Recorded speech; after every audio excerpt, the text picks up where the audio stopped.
Yang kedua, ciri-ciri pemimpin dalam Islam, dia orang yang adil.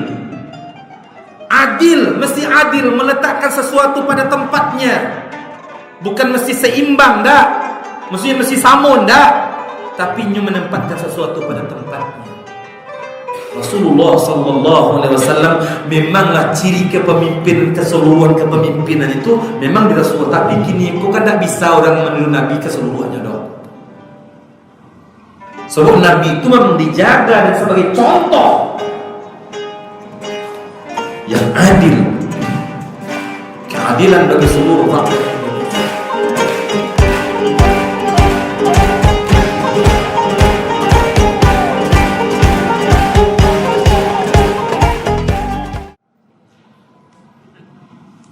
Kenapa disyaratkan pemimpin itu yang paling utama salat? Sebab orang yang salat maksudnya orang yang betul-betul melaksanakan titah perintah Allah. Hatinya tunduk, rukuk, jasadnya rukuk dengan Allah Subhanahu wa taala. Ambo tanya kini kau. Tanya. Lah masuk Isa.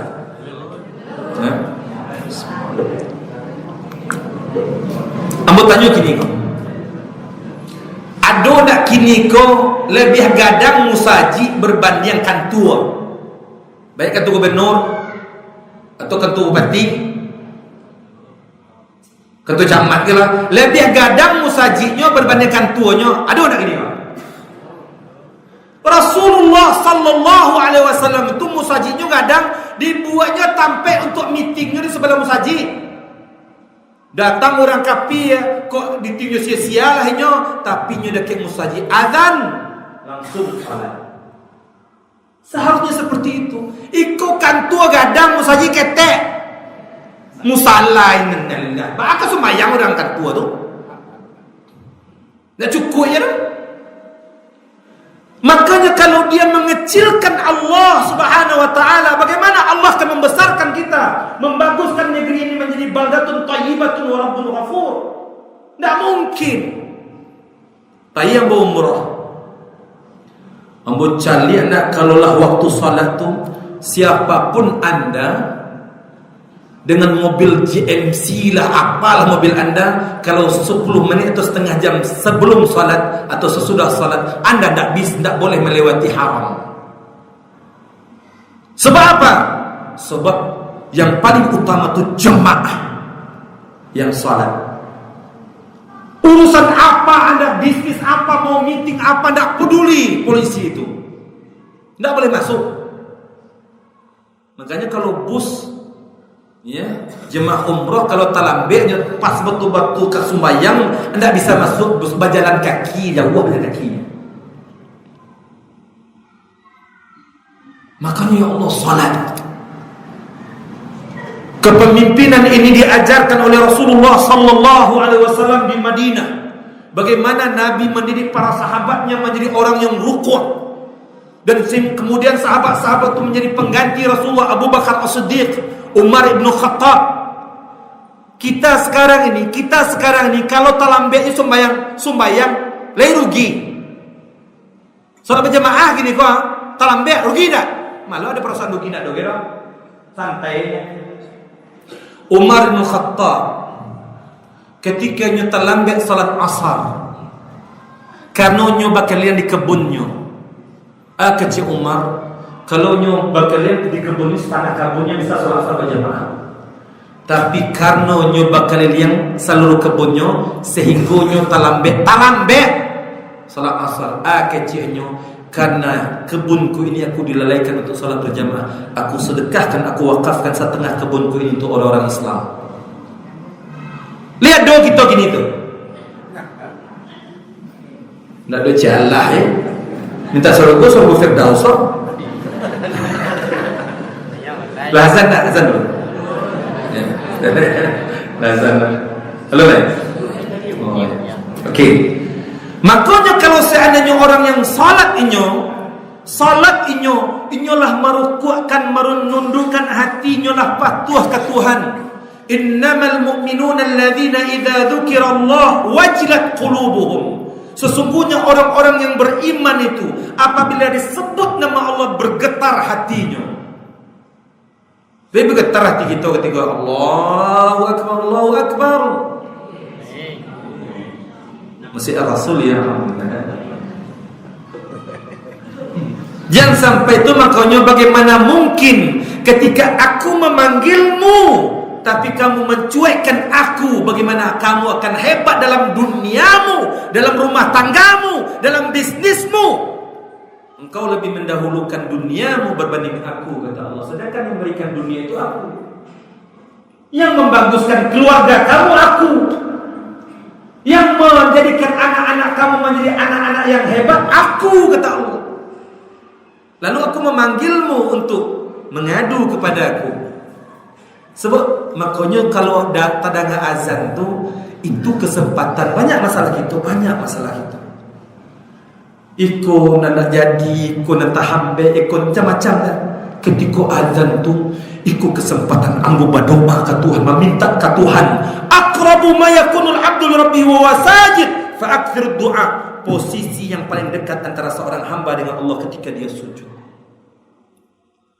Makanya ketika sembahyang salat tu betul-betul azan, orangnya azan capek sebab kita banyak masalah. Siapa yang bisa menyelesaikan masalah? Yang Maha Kuasa. Maka Allahu Akbar. Hai Tuhan, ambo banyak gadang masalah ambo, tapi kini kau tidak ada orang. Engkau yang Maha Besar ya Allah. Masalahku kecil bagimu ya Allah. Gadang bagi ambo tapi kecil bagimu ya Allah. Idza arada syai'an an yaqula lahu kun fayakun. Mustahil bagi kita untuk selesai masalah itu. Tidak ada yang mustahil ya Tuhan doh. Maka jangan kecilkan Allah. Kamu salat itu jangan mengecilkan Allah. Salat itu kamu betul-betul mengadu kepada Allah. Makanya bisa jadi kamu banyak punya kesalahan sehingga terhalang rezeki-rezeki kamu. Susah selesainya masalah kamu. Banyak kesalahan-kesalahan kamu.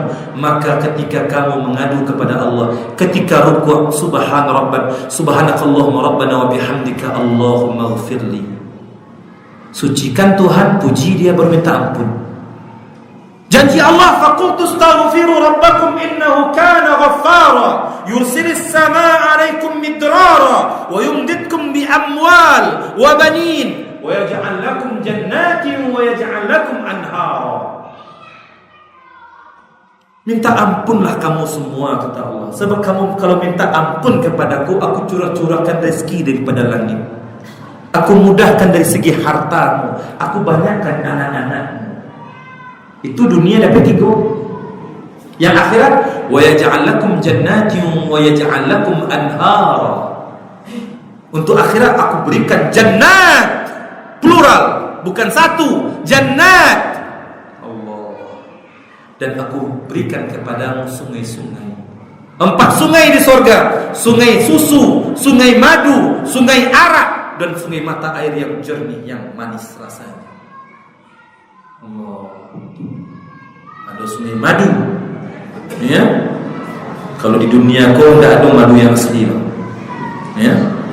Madu yang asli itu ada dunia, palsu sudah. Ya, ya dah. Ya betul, setuju. Tapi kalau dibawa madu yang asli itu ke rumah, malayang pinggan, malayang kacapu, itu madu yang asli.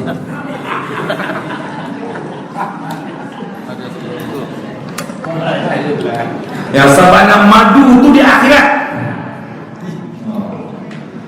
Banyak madu-madu di akhirat. Termasuklah bidadari. Bu, saudara, bu, pak, ibu, bu. Siapa yang mengangkat suaranya, menengking suaminya, maka cemburu bidadari sorga itu. Tidak layak kamu menjadi suaminya. Aku yang akan menjadi suaminya nanti di akhirat. Itu makanya tidak boleh mayat suami itu. Mak kopi, dia serang. Buat kopi. Ya Allah, bu, buatlah kopi itu, bu. Yang utama itu suami dulu. Tidak anak dulu dong, suami dulu. Kau anak dulu. Tele gaji. Suami dulu, sebab ibu, posisi ibu dan ayah bagi istri itu.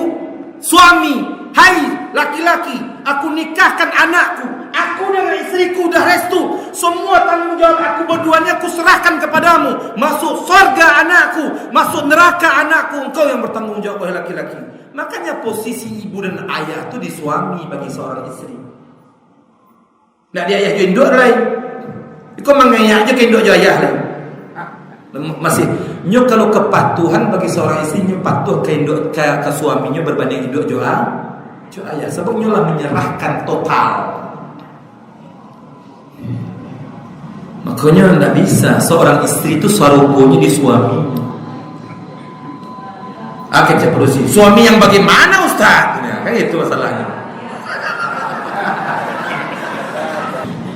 Jadi memang betul suami yang bagaimana? Tentu suami yang betul-betul juga seorang yang betul-betul mempunyai tanggung jawab. Ketaatannya, usahanya. Iku bininya dokter aja nak bekerja oleh. Bininya bidan. Nyo kemuliaan seorang laki-laki itu Allah lebihkan karena apa? Nyo memiliki tanggung jawab yang paling utama itu nafkah. Itu nafkah mana ada?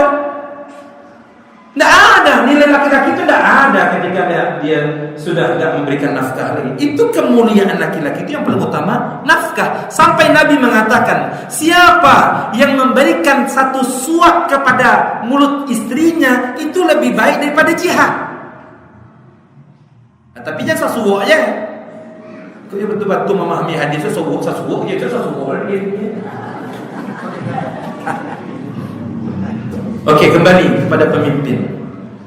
Makanya seorang pemimpin itu gambaran kecil seorang pemimpin wilayah negara itu salat. Salat itu gambaran kecilnya. Kalau seandainya dia tidak amanah, seandainya pemimpin itu tidak tidak jujur, kalau seandainya dia tidak memiliki kemampuan untuk menjadi pemimpin yang menjadi imam lagi, mundur. Kan ada yang di YouTube kan, ketika dia baca sudah dia nggak baca nggak bisa meneruskan, langsung dia mundur, maju yang fasih bacaan. Ikut suaranya Allah takah meleo-leo takah bintang malam mano betul kusui itu. Jadi imam dia. Bakarnya Bismillah. Bismillah. Allah takah tu agihanlah ke orang yang memang layak jadi anonya imam. Yang paling parah takkan tu ano saja. Nyo kalau takkan tu itu nak layak jadi imam lagi. Maksudnya nyo memiliki kesalahan yang fatal, mundur saja. Jangan jadi pemimpin lagi. Iko imam tadi terbangun dia bawa kecek Bilal dah. Takkan tu imam sekecek saja. Malah bisa takkan tu. Sikit je. Maksudnya kalau memang tak layaknya ada kesalahan itu fatal, mundur. Makanya di Jepang itu harakiri itu kalau menterinya itu gagalnya bunuh dirinya. Tapi dia bunuh diri lah. Maksudnya mundur saja, tidak usah bunuh diri. Bunuh diri itu rangkapi ya. Sebenarnya ajaran harakiri itu sebenarnya ajaran Yahudi. Tapi kan ajaran kita sudah Rasulullah. Kan ajaran Nabi Musa kan? Ya kan? Wa idh qala Musa liqaumi ya qaumi innakum zalamtum anfusakum bittikhadikumul ijla fatubu ila bariikum faqtulu anfusakum. Kamu dah menyembah sapi betina ini. Kamu dah mendurhaka, dah bermaksiat kepada Allah, mempersekutukan Allah, maka bunuh dirimu. Faqtulu anfusakum. Kan disuruh bunuh diri atas perintah Allah. Tapi kan di zaman Rasulullah tidak boleh bertobat. Tobat. Tidak boleh putus asa, tidak boleh dulu bunuh diri kan. Ada kawan aku murid aku dengan panjangnya orang mewah, bisnisnya hebat, jatuh tapai, Ferrari tak jual, seluruh tak jual. Akhirnya ambo membantu untuk membeli minyak auto Range Rover-nya selama setahun. Alah pandiang lo nya nak talok ada kecil anak polisi lo nya kecilnya ustaz ada talok ada ambo tembak kapal ambo ko aja. Di mana dia ko? Di tengah di tepi jalan tol aja. Tembaklah kapal lo tu je. Abi ko di akhirat ai tu je siksa nawaknya. Menembak kapal lo tiap sebentar, menembak kapal lo tiap sebentar. Bagaimana mati kamu bagi itulah diazab oleh Allah nanti di akhirat. Tak terang lah 3 bulan. Habis 3 bulan di telefon, masih hidup ya alhamdulillah. Sebab kamu nak ada nasihat lagi. Tembaklah kepala itu je. Kata Nabi, orang yang bagaimana dia mati seperti itu, begitulah siksaannya nanti di akhirat. Tak ada nasihat lagi. Tembak je lah je. Mula takut kau, memanglah putus asa ini. Jangan putus asa. Nah, kita ada ajaran yang diajarkan Rasulullah, senantiasa kita berbaik sangka dengan Allah. Ana 'inda dhanni 'abdi bi, saya sebagaimana sangkaan hamba-Ku terhadap. Yang kedua, ciri-ciri pemimpin dalam Islam, dia orang yang adil. Adil, mesti adil, meletakkan sesuatu pada tempatnya. Bukan mesti seimbang, dak. Mesti samun, dak. Tapi dia menempatkan sesuatu pada tempatnya. Rasulullah sallallahu alaihi wasallam memanglah ciri kepemimpin, keseluruhan kepemimpinan itu memang di Rasulullah. Tapi kini kau kan tak bisa orang meniru Nabi keseluruhannya dong. Sebab Nabi itu memang dijaga dan sebagai contoh yang adil, keadilan bagi seluruh rakyat Indonesia. Ikut hiduplah bangsaku, hiduplah bangsaku. Bangsaku ini bangsa ini duit dah. Tentu ya. Yang makan hiduplah bangsaku. Bangsaku ini duit terus. Ya. Makanya rakyat ada duit dah dibunuh itu. Kan yang terakhir berita di WhatsApp yang meninggal satu keluarga di Kalitres kan.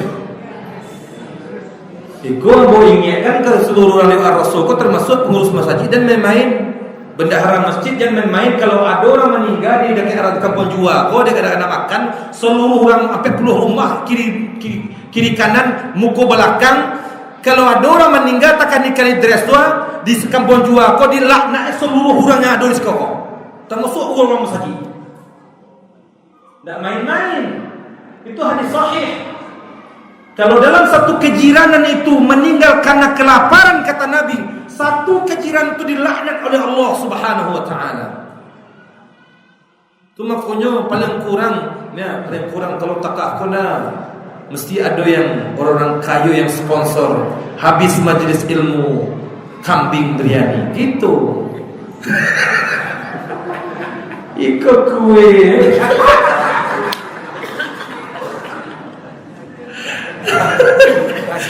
Sebab apa? Sebab abang kita tahu nak orang kayo kalau laki ni kau mau ceramah kau di luar tu lah balah dukam yang guliang kan. Habis ceramah kau makan rohani, makan jasmani mantap lo di kampung Jua kau. Siapa yang memberikan makan seorang mukmin, jangankan kambing berani, sabiji korma saja bisanya terhindar daripada api neraka. Tak main-main memberikan makan. Ambo mengadakan majlis Ratib al-Atas. Sesekali nanti dah bala dah. Ratib al-Atas tu baca zikir-zikir yang diajarkan Nabi. Kemudian awak letakkan air yang mudah-mudahan dengan bacaan-bacaan kita tu air yang menjadi obat bagi kita. Boleh sebagian ulama mengatakan, walaupun sebagian ulama beda pendapat. Kami adakan sekali pertemuan itu 100 orang hadir. Sponsornya. Akhirnya kami tawarkan di Jumat. Tahu tak? Daripada 100 orang 1 ekor kambing menjadi 300 orang menjadi 3 ekor kambing. Dan yang paling hebat lagi orang-orang kaya di Malaysia itu, Ustaz, saya tak sempat Saya memang sibuk Ustaz, saya memang macam-macam kerja saya Ustaz. Saat ini untuk makan jemaah untuk ratib al-atas. Saya menumpang doa sedikit ya Ustaz ya. Coba yang tidak mampu dia untuk datang, tapi orang-orang dia makan selalunya 300 orang dia makan. Sehingga program kami itu untuk 5 kali pertemuan sudah ada duitnya. Masya Allah. Bukannya seseorang seperti Ustaz Azim Pak Herman Nawas tidak main-main. Bukan berkurang rezekinya, bertambah rezekinya. Sebab memberi makan ini amal yang tertinggi itu yang pertama hablum minallah salat, dan amal yang tertinggi yang kedua memberi makan itu hubungan dengan manusia. Kan isi kandungan Al-Quran daripada Al-Baqarah, Ali Imran, ya, An-Nisa, ya, Al-Maidah, kan makan dia punya. Apalagi ada satu surah Al-Maidah hidangan. Satu surah sepanjang itu Al-Maidah hidangan apa? Makan. Makanya nanti yang paling kita rasakan, man at'ama ta'aman wa man saqiya saqiyan, man albasa libasan, ya, at'amahu Allah wa saqahu Allah wa albasahu Allah yaumil qiyamah, atau kama qala sallallahu alaihi wasallam fi ma'an al-hadis. Siapa yang memberikan makan di dunia, siapa yang memberikan minum di dunia, siapa yang memberikan pakaian di dunia, maka Allah berikan pakaian, makanan, minuman di padang mahsyar yang ketika itu matahari sejengkal, tidak ada makanan. Itu makanya orang Padang kok, ya, usahanya dulu, rumah makan cia, penjahit cia. Itu karena Al-Quran dan hadis itu, tidak main-main. Ada syarat-syarat besar kitabullah itu memang ulama apa kerja usaha untuk orang Minang, magi orang makan sama magi orang pakaian, walaupun magi putih harganya membagi.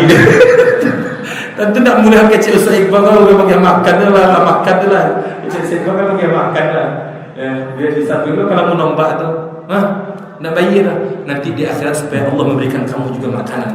Mana bisa dekat tu? Makanya di Malaysia tu kebanyakan orang kita kok menjahit. Sebab bobo-bobo dengan penjahit-penjahit itu punya memang kayu-kayu.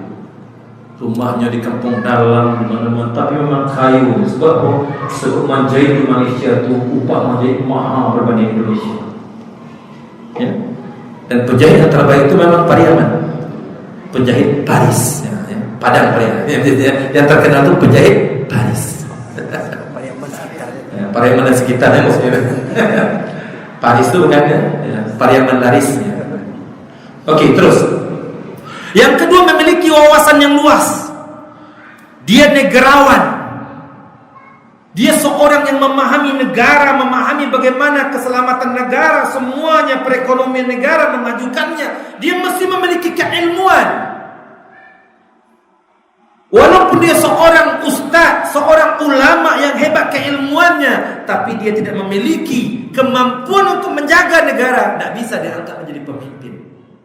Contoh, Abu Hurairah itu berapa banyak di hadis hafal hadis Rasulullah, tapi kenapa Khalid ibnul Walid dengan Amr bin As yang menjadi pemimpin yang ditunjuk oleh Rasulullah SAW? Sebab dia memiliki kemampuan untuk itu. Ini tidak mesti walaupun ulama hebat ilmunya. Makanya saya sangat setuju dengan Ustaz Abu Samad. Diminta jadi wakil presidennya, tidak. Sebabnya memposisikan dirinya di posisinya. Makanya harus memiliki. Dan bahkan kalau dalam fikih, kalau seandainya ada 2 calon, 1 ulama, kalau diangkatnya baru 2 orang bercakap orang, masalah-masalah furu'nya bid'ah akhir, bercakapnya orang. Kalau dia yang ulama kau jadi pemimpin. Yang satu lagi tentara. Kalau dia diangkat maka negara aman. Siapa yang dipilih? Maka ulama mengatakan pilih tentara, bukan ulama yang dipilih. Sebab apa? Dengan keamanan, keimanan akan bisa kita laksanakan. Kalau tidak aman bahasa bayang di Rasul kau. Contohnya saja ambil ke Freeport, tapi tambang emas tu kan dijago dengan brimob dengan tentara.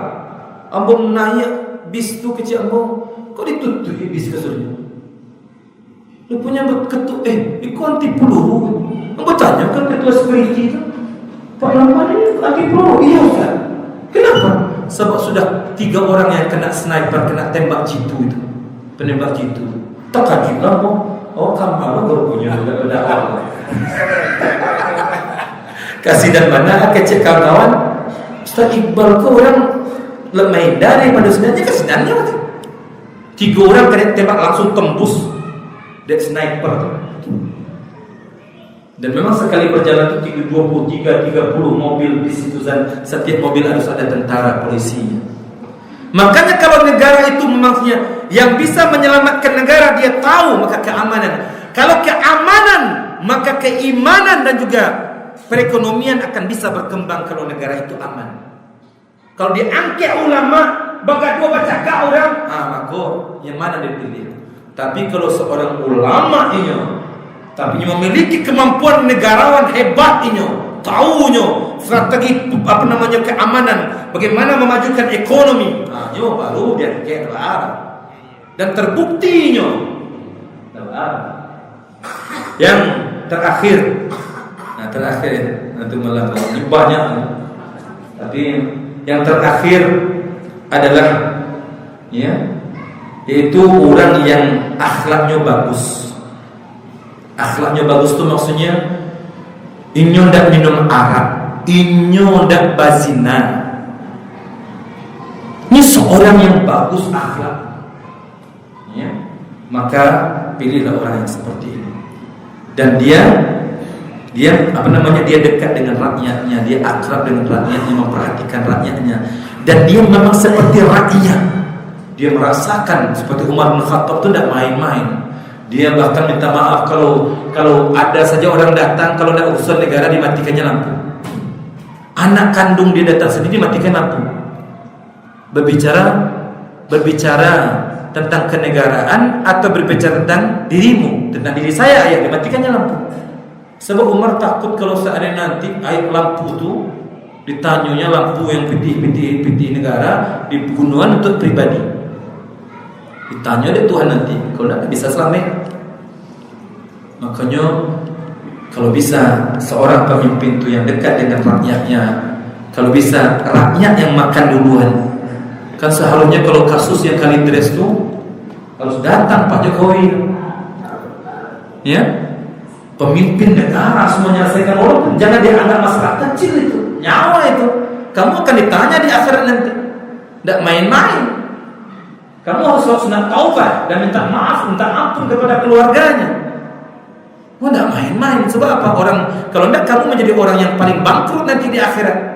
Walaupun haji berkali-kali, tapi ada orang yang tidak kamu perhatikan. Sampai Umar mengatakan, tergelincir seekor keledai nampak di Umar, tergelincirnya di jalan tuh. Kata Umar, kalau keledai itu mengadu ke Tuhan di hari kiamat nanti, dia Umar tidak memelukkan jalan, tak gerecek, ambo aja. Umar pun belum tentu masuk surga. Iku jalan berlubang-lubang innalillahi, jadi tanah kopi sakit. Tidak faham apa dia. Dia sabar apa?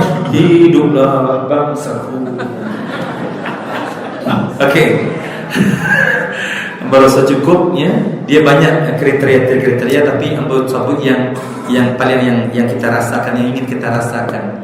Kalau bisa sebenarnya seorang pemimpin itu betul-betul, yang pertama itu dia jaga salatnya, dia utamakan sebab yang paling utama itu dengan Allah Subhanahu wa taala. Dan bahkan ingat, hai para pemimpin, wahai para yang ingin menjadi pemimpin, amal yang tertinggi di alam ini salat. Dari mana kita tahu? Dari mana? Kalau kita meninggalkan salat, maka dosanya membunuh orang, dosanya satu orang dibunuh, maka dosanya seolah-olah membunuh seluruh manusia. Meninggalkan satu waktu salat, salat subuh saja tak tinggal, tidak dibuatnya dong. Lebih parah dosanya daripada membunuh orang.